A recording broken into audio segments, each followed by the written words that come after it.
사무엘상 3장 1절 말씀부터 11절 말씀까지 주신 하나님 말씀을 봉독해 드리겠습니다. 봉독할 때에 주님의 음성 듣는 귀한 시간 되시기 바랍니다.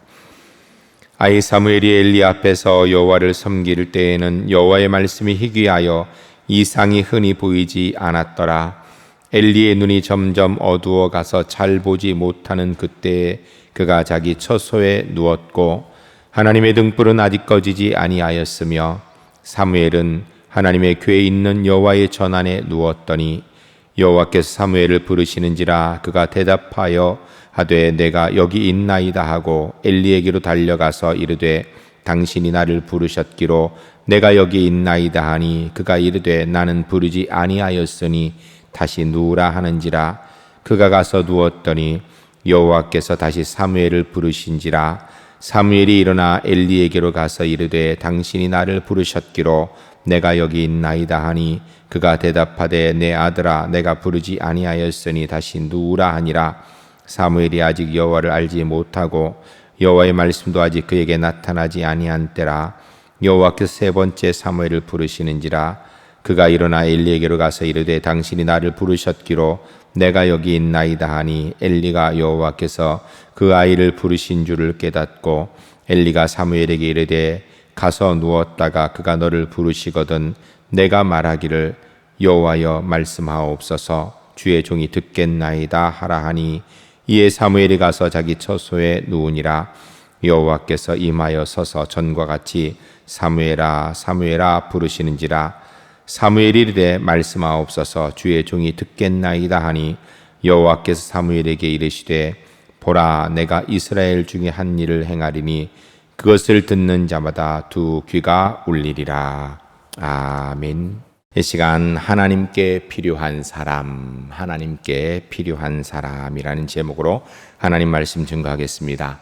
코로나19 시대에 온 나라가 힘들고 어렵지만 그중에 특별히 우리 그리스도인들이 특별히 예배로 인하여서 더 많이 어렵고 힘든 상황 가운데 처해 있습니다.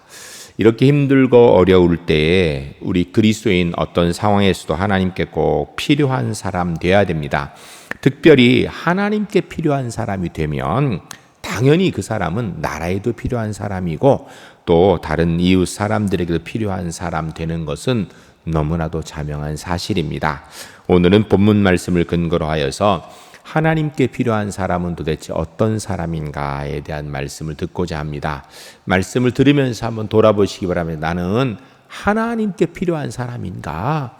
나는 얼마나 하나님께 꼭 없어서는 안 되는 사람인가 돌아보시는 가운데 우리 울산제일교회 성도님을 하나님의 사람으로 하나님께서 귀히 사용하시는 하나님께 꼭 필요한 사람들 모두 되어질 수 있기를 주의 이름을 간절히 축복합니다. 첫 번째 따라하겠습니다. 하나님께 집중하는 하나님의 사람이 필요합니다.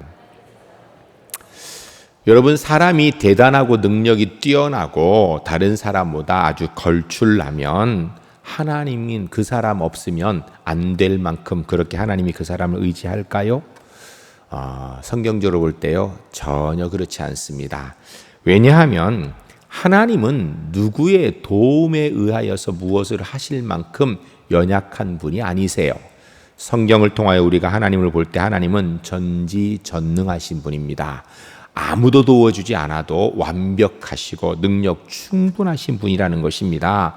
그러므로 우리가 이 땅에서 대단한 능력 가지고 남보다 뛰어난 모습 가지면 나 아니면 하나님 꼼짝도 못해. 나 아니면 하나님의 일 안 되지. 나 없으면 하나님 아무것도 못하셔. 이런 것은요, 성경적으로 전혀 맞지 않는 것입니다. 그 사람들 하나도 없어도 괜찮습니다. 하나님은 하나님 역사를 이루는데 사람 전혀 없어도, 아니 온 인류가 반대해도 하나님은 꿈쩍도 안 하시고요, 전혀 문제없이 주의 역사와 뜻을 이루시는 전능하신 하나님이십니다. 그럼에도 불구하고 성경을 통하여 볼 때 하나님이 필요로 하시는 사람이 있습니다. 그래서 하나님의 능력이 부족해서가 아니라 하나님이 사랑으로 보시면서 필요하는 분이 있는데 그 사람들이 바로 하나님의 사람입니다. 근데 하나님의 사람이 되는 것은 세상의 권능과 능력, 지혜와 지식으로 되는 게 아니지요. 성경을 통하여 볼 때 하나님의 사람은 예수 그리스도를 나의 구주로 믿으면 그 사람은 누구든지 하나님의 자녀로 하나님의 사람이 되는 줄로 믿습니다. 그럼 하나님의 사람만 되면 무조건 주님께서 그를 통하여 일하시는가? 그것도 아니에요.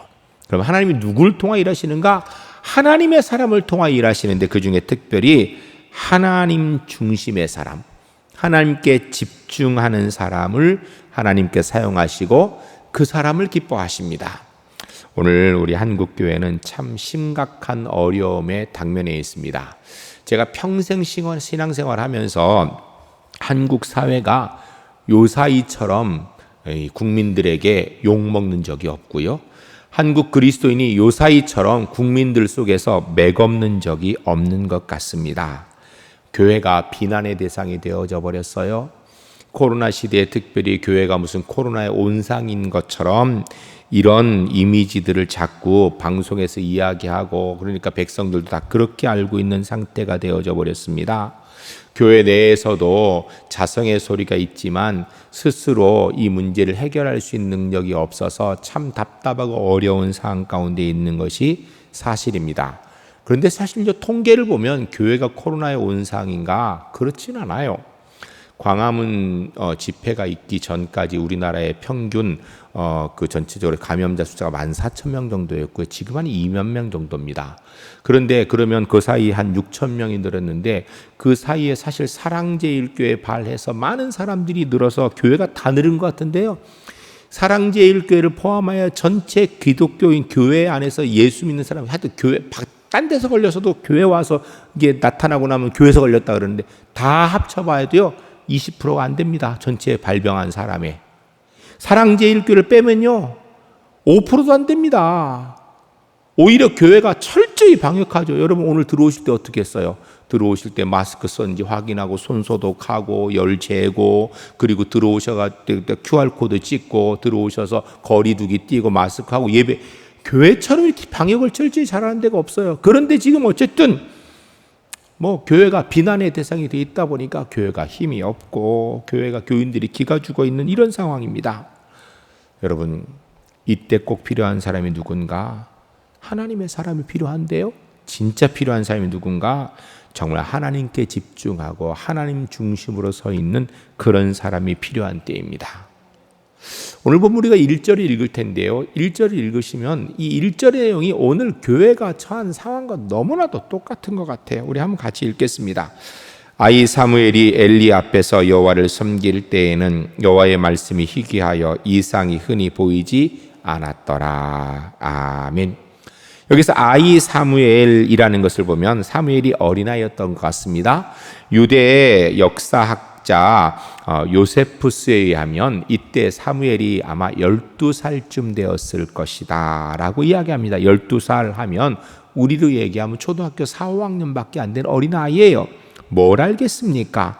이 아이 사무엘이 아무것도 잘 알지 못하니까 그 다음 말씀은 엘리 앞에서 여호와를 섬길 때에 라고 얘기하는데 이야기는 어린 사무엘이 잘 모르니까 엘리의 감독을 받으면서 하나님을 섬기는 일을 감당하고 있었다라고 이야기합니다. 그런데 그 당시에 이 엘리의 감독을 받으며 사무엘이 하나님을 섬기는 그 일을 하고 있을 때에 이스라엘의 영적 상황이 어떤가? 그 다음 말씀에 이렇게 되어 있어요. 여호와의 말씀이 희귀하여 이상이 흔히 보이지 않았더라.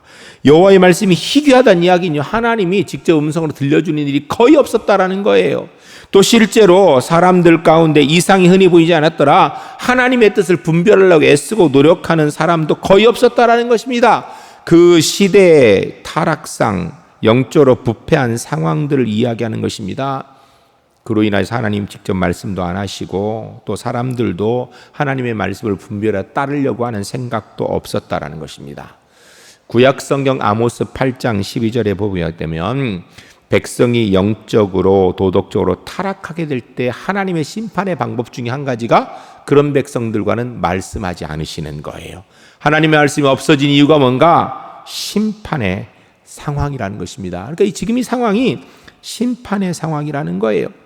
이때 그러면 엘리 제사장은 어떤 상황이었는가? 하나님께 제사를 드리는 이 성전에 살고 있는 엘리 제사장의 상황은 어떤 상황인가? 우리 한번 2절을 같이 읽겠습니다. 엘리의 눈이 점점 어두워가서 잘 보지 못하는 그때 그가 자기 처소에 누웠고. 아멘.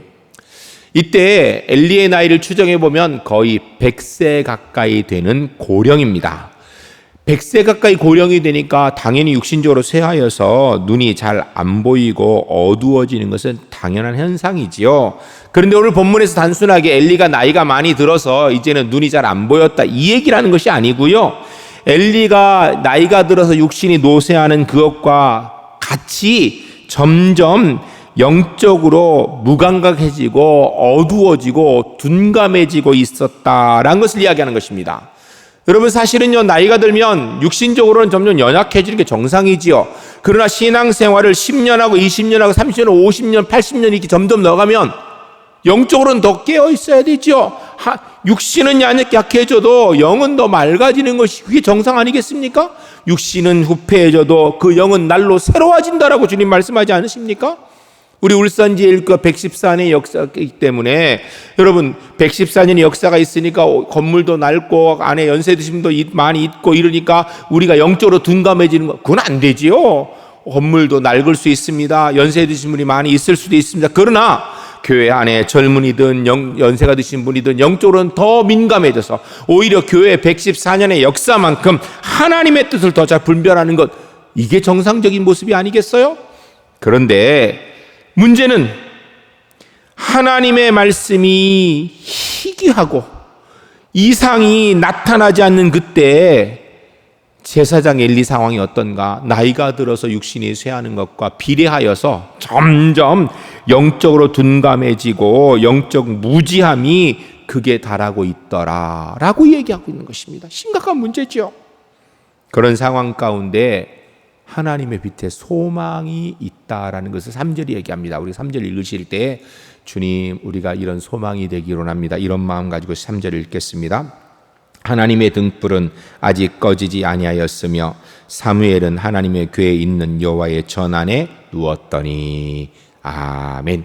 할렐루야, 할렐루야. 전 우리 울산제일교회 성도님들이 오늘 3절 말씀처럼 세상에 소망이 안 보이고 영적으로 둔감해지는 시대다 할지라도 사무엘처럼 하나님의 소망의 빛이 될 수 있는 하나님의 사람들이 주 안에서 꼭 될 수 있기를 주의 이름 간절히 축복합니다.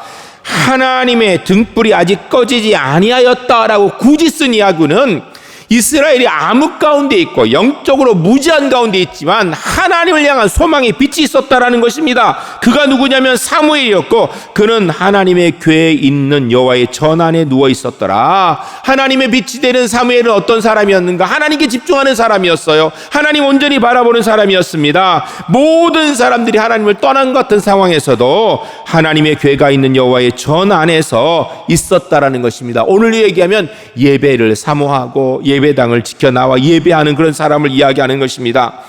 하나님 중심의 사람, 하나님에게 집중하는 사람, 하나님의 전을 사모하는 사람, 사무엘 같은 하나님의 사람들이 우리 울산제일교회 성도님들이 될 수 있기를 주의 이름을 간절히 축복합니다. 한 교실의 선생님께서 5만 원짜리를 하나 딱 꺼내서 보여주면서 아이들에게 물었습니다. 이거 갖고 싶은 사람 손 들어라 그랬더니 아이들이 처음에 어리둥절하더니 손을 하나 들기 시작하니까 다 들었어요. 왜? 그 혹시 아무도 안 들면 들으면 갈 수 있으니까 다 들었어요. 그랬더니 그 선생님이 그 돈을 주는 것이 아니고 막 꼬깃꼬깃 꾸겼어요. 꾸긴 그 돈을 딱 들고 지금도 이 돈 갖기 원하는 사람 손 들어라 그랬더니 이번에 아이들이 손을 한꺼번에 다 들었어요. 왜? 그거 가져야 되니까. 그러니까 선생님이 돈을 주는 것이 아니라 이번에 땅바닥에 딱 던지더니 막 발로 밟고 신발로 밟는 거예요. 그러니까 땅바닥에 던져서 먼지도 묻고 발로 밟으니까 막 더러운 게 묻어졌어요. 한마디로 얘기하면 만신창이가 된 돈 5만 원짜리를 딱 들고, 그래도 지금도 이 돈이 지금 이렇게 구겨지고 더러운 건 묻었는데 지금도 이 5만 원짜리 갖고 싶은 사람 손 들어라 했더니요, 하나도 빠지지 않고 손을 다 들랍니다. 왜 그럴까요? 여러분, 5만 원의 가치는요, 그것이 빳빳한 새 돈일 때도 5만 원이고요, 구겨져도 5만 원이고요, 더러운 게 묻어도 5만 원의 가치는 전혀 변함이 없는 거예요. 새 돈은 5만 원이고 구겨지면 4만 원이고 더러운 거 묻으면 1,000원입니까? 아니거든요. 여러분, 하나님의 자녀의 가치도 동일합니다. 비록 구겨지고 더러워져도 그 가치는 전혀 변함이 없는 것입니다.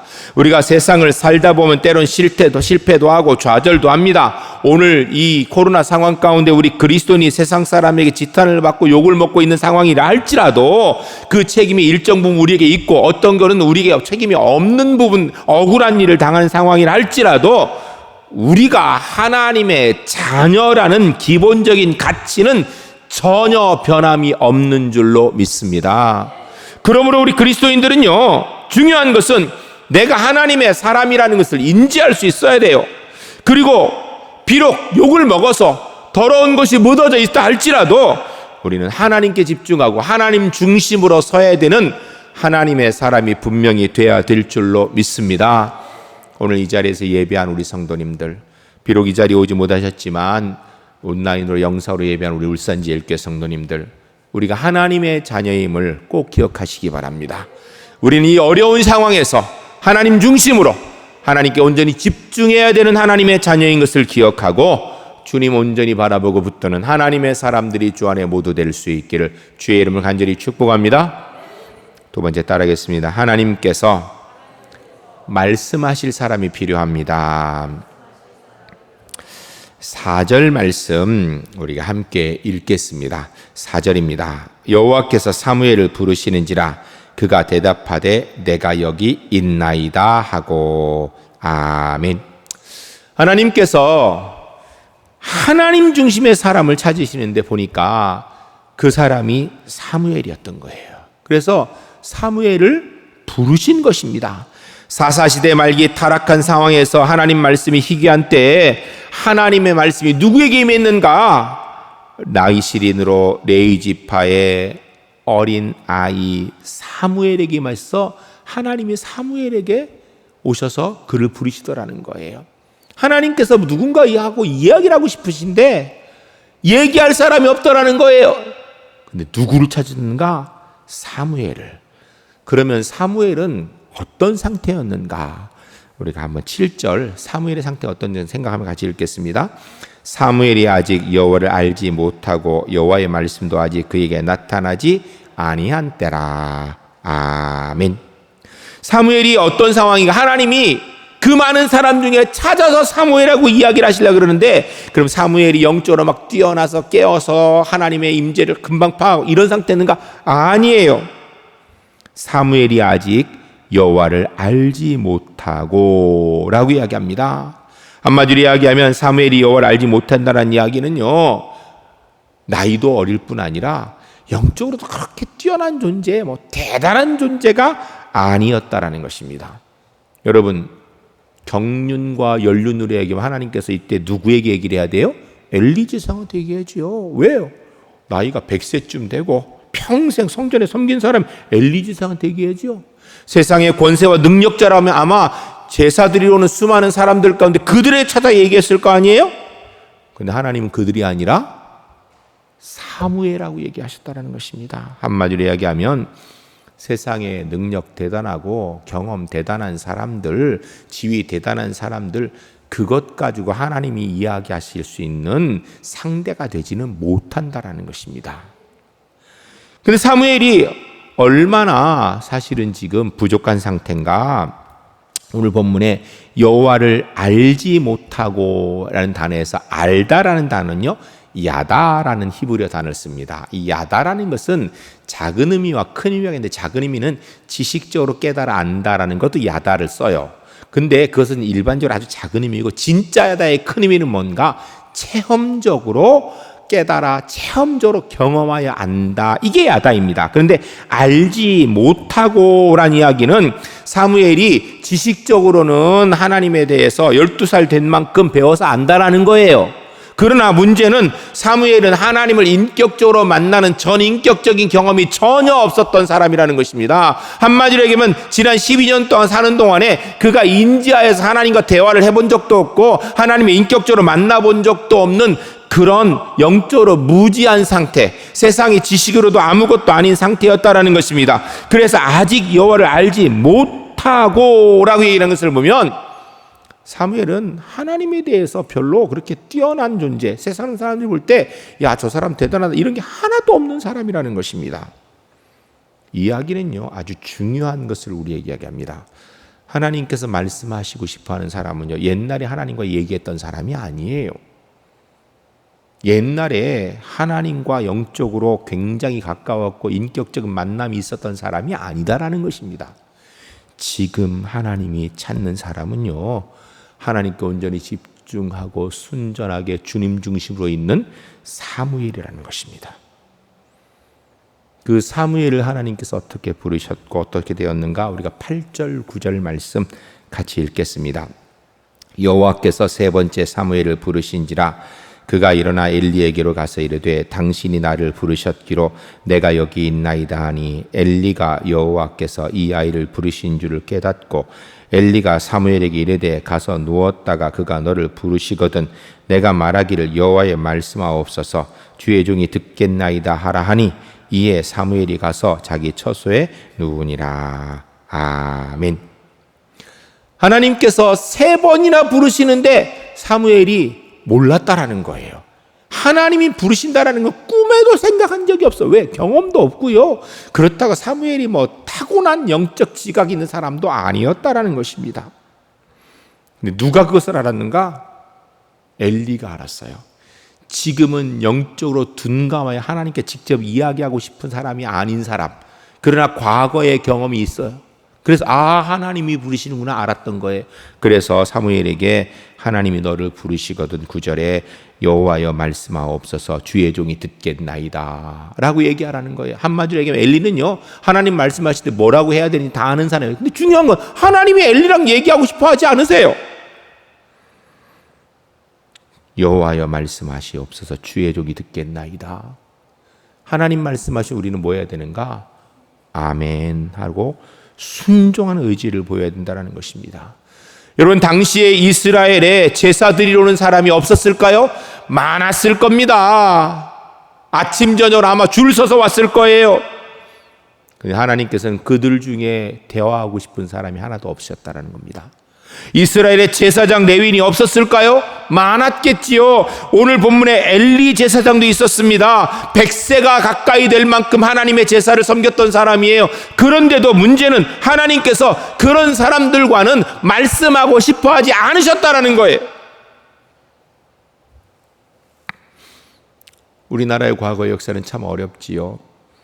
한국에 복음이 전거되어서 사람들이 예수 믿기 시작할 때 우리나라가 일제강점기로 나라를 빼앗기게 됩니다.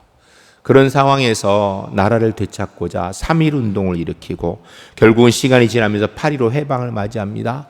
8.15 해방을 맞이하고 얼마 되지 않아서 또 북한이 남침을 하여서 온 나라를 붉은 물로 분리할 때 정말 극적으로 이 나라가 기사회생해서 오늘 대한민국을 유지하고 있는 거예요.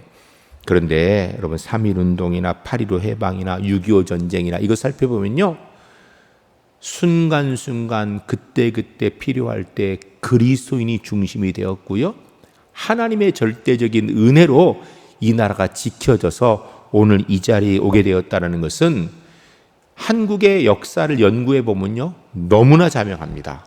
6.25 전쟁을 통하여서 우리가 이렇게 나라를 지킬 수 있던 것, 순간순간 그때 필요한 그리스도인들의 역사, 하나님의 역사가 있었다라는 거예요. 그런데 지금 2020년도 코로나가 창궐한 이 시대에 3.1운동, 8.15 해방, 6.25 전쟁 때보다도요, 대한민국 기독교인이 20, 30배가 더 많습니다. 그런데 문제는 20, 30배가 더 많은 그리스도인 중에 하나님께서 말씀하고 싶어 할 사람이 과연 있으실까요? 하나님의 은혜의 역사를 이 땅에 이루고자 하나님이 들어 쓰실 사람이 있을까요? 우리나라 국회에 가면 수많은 국회의원들이 있는데 그 중에 여당, 야당을 가릴 것 없이 기독교인이 상당히 많다고 합니다.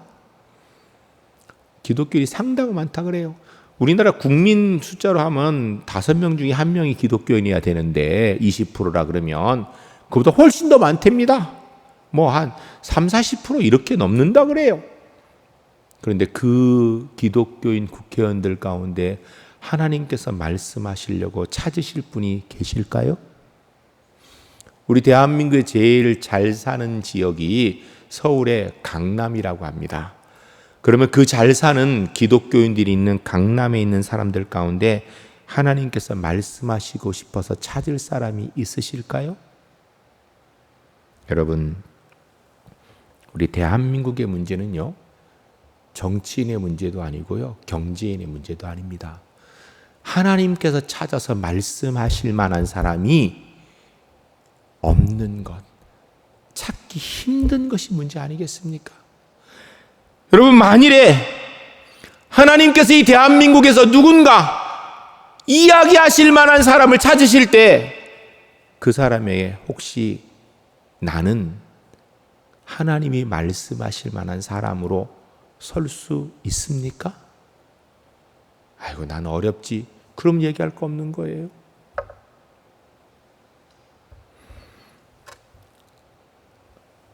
하나님의 말씀이 희귀하고 이상이 흔히 보이지 않을 때 작은 사무엘, 12살밖에 되지 않은 사무엘, 하나님이 그와 말씀하기를 원하셨어요.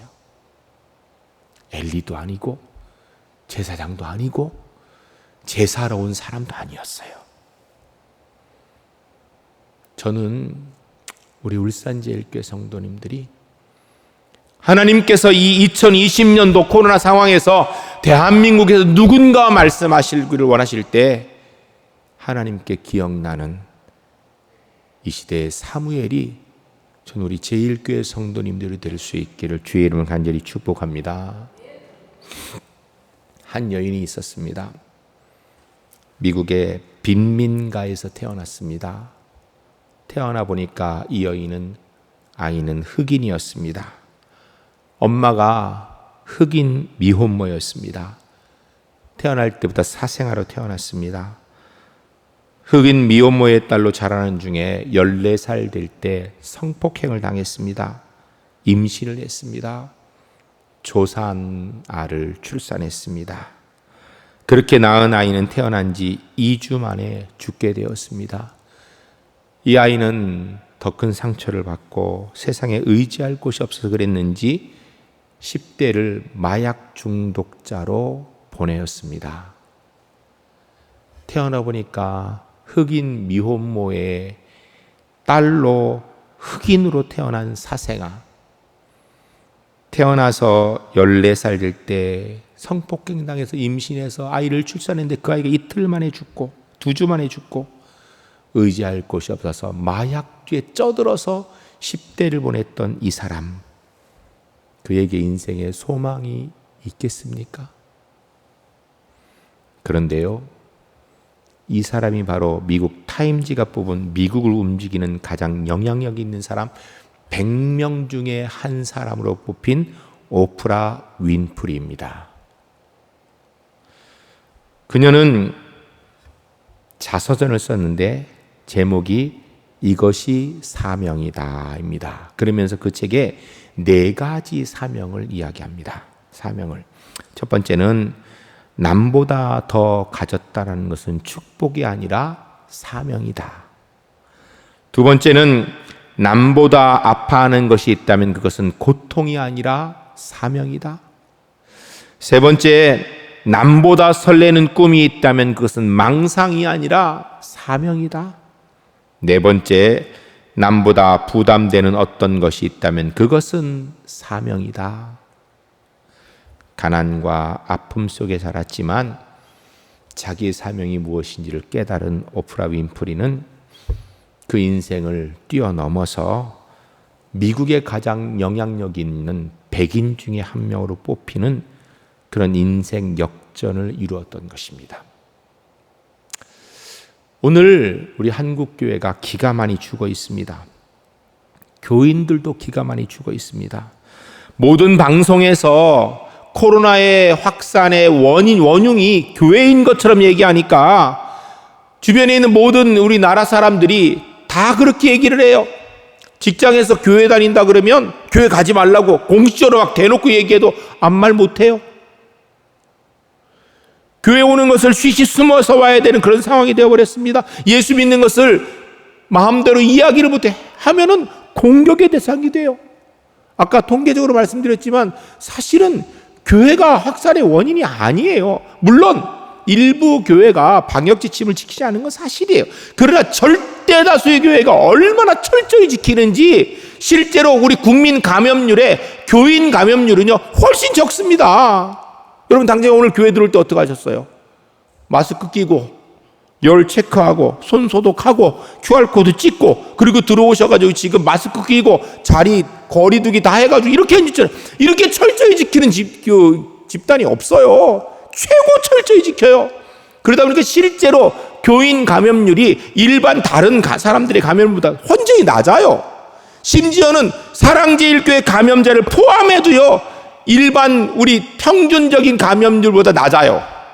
사랑제일교회 빼고 나면요 8.15 이후의 감염을 가지고 올 때 아주 적습니다. 대단히 많은 것 같지만 그런데도 방송마다 그냥 교회가 다 감염의 원인인 것처럼 얘기하니까 온 국민들이 교회가 코로나19의 감염의 원상진 줄 알아, 원흉인 줄 알고.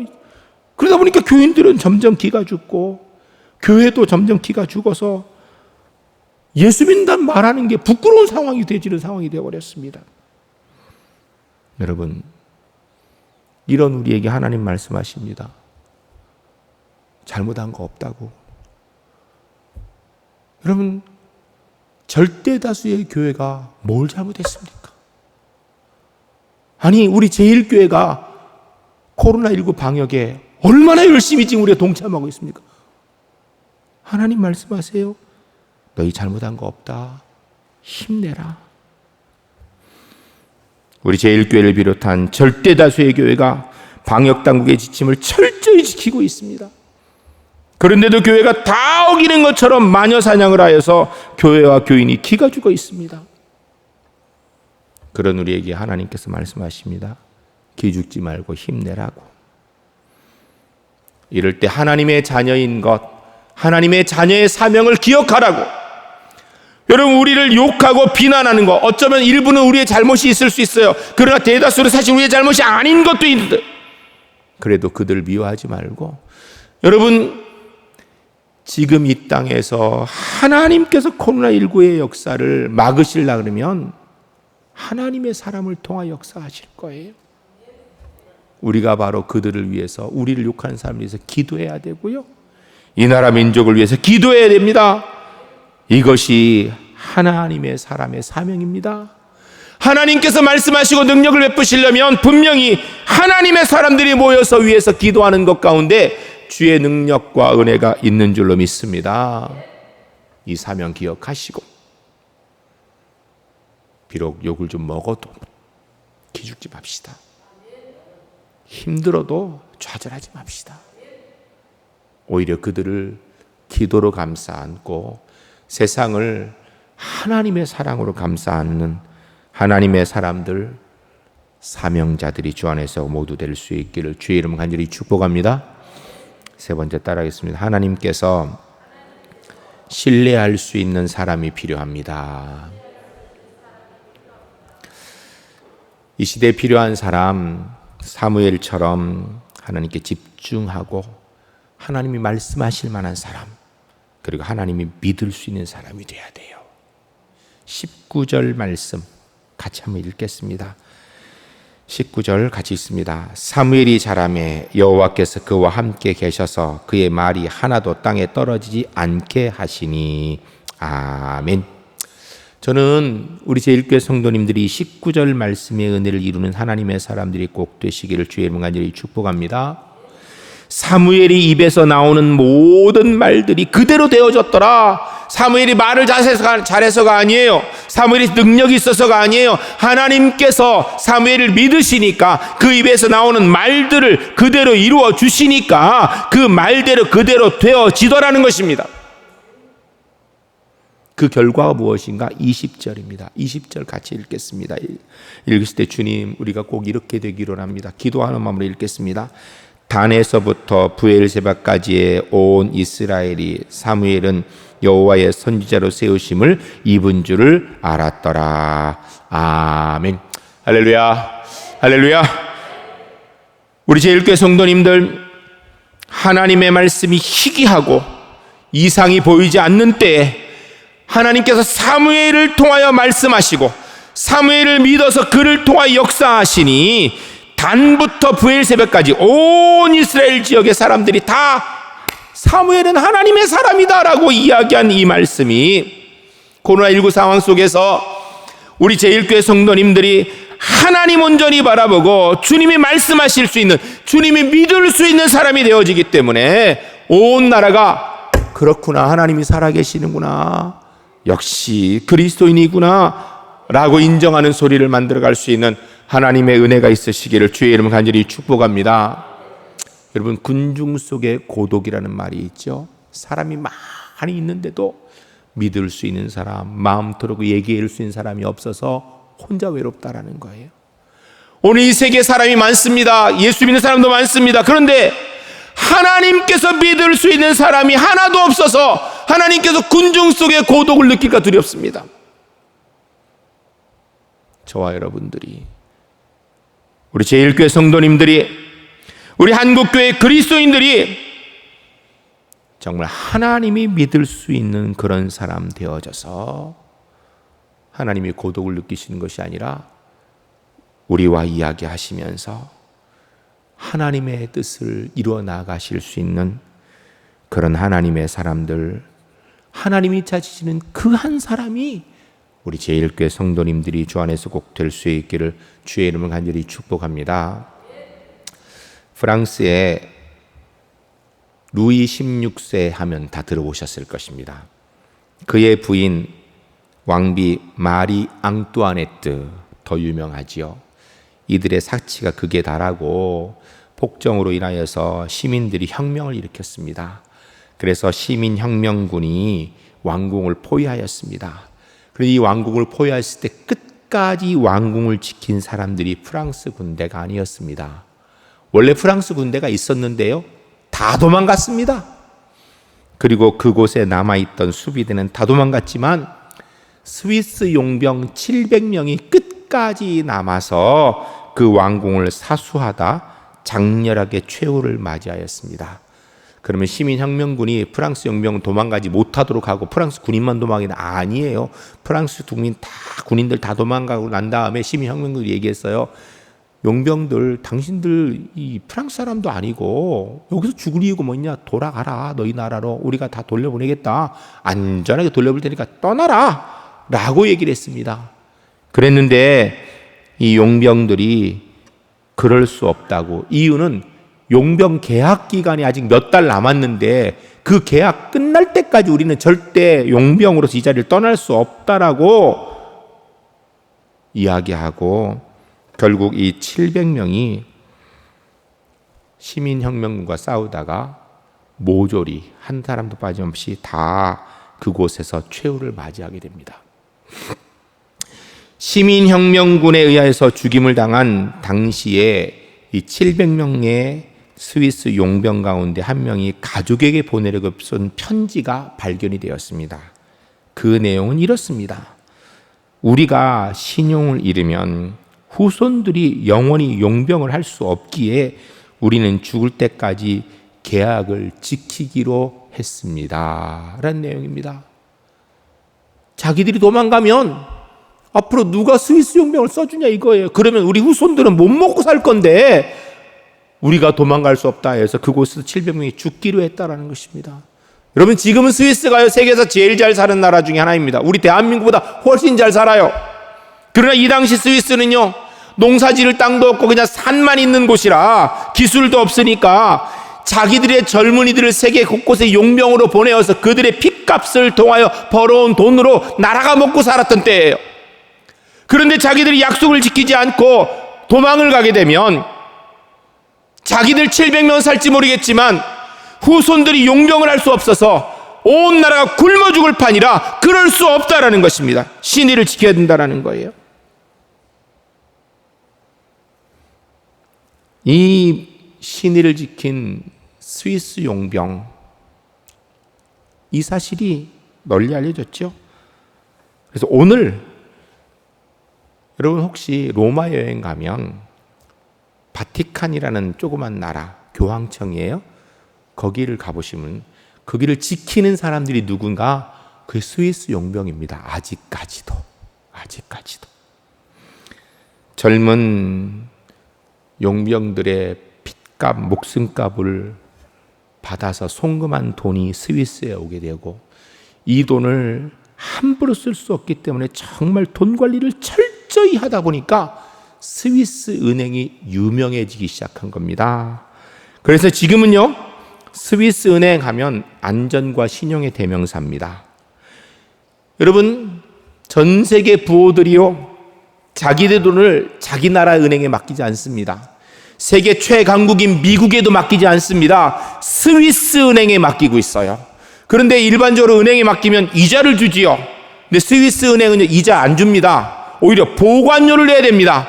그러니까 많은 사람들이 보관료를 내가면서도 자기 돈을 스위스 은행에 맡길 만큼 스위스 은행이 그 신용도가 좋다라는 거예요. 이런 말이 있습니다. 문서로 된 약속보다 구두 약속을 더 소중하게 생각하라. 스위스 사람들의 얘기예요.